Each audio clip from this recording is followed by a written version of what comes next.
Hi there. This month we're reading two books, and one of them is Simon Sinek's The Infinite Game. Now, I have a confession to make. I am not a fan of leadership books. The issue with leadership books to me is I don't quite get people having to read books about leadership. It's a personal bias I have. I've always felt leadership is just something you do. So understanding it academically doesn't really make much sense, and most people I've met who claim to be leaders frequently aren't. But I was pleasantly surprised by studying a little Simon.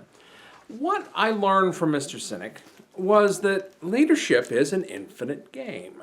Now, most leaders that I've met, or bosses or managers, or whatever they decide to call themselves, are playing what are called finite games in his estimation. Finite games are something that have a beginning, a middle, and an end. There's a winner and a loser at the end of the game.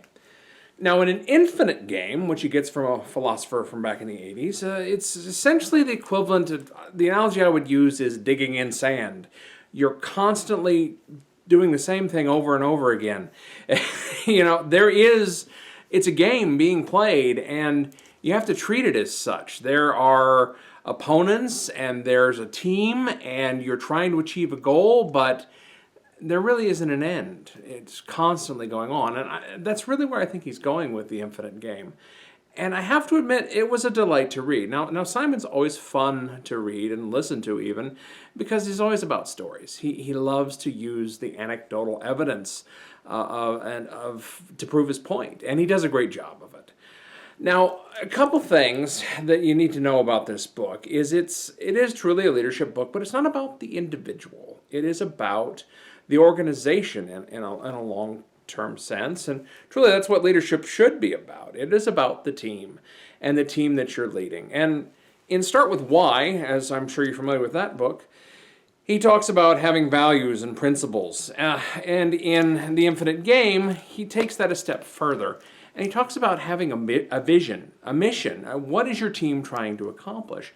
And it's that compelling, as he calls it, a just cause, that will pull your team forward. And that's what he's going for here.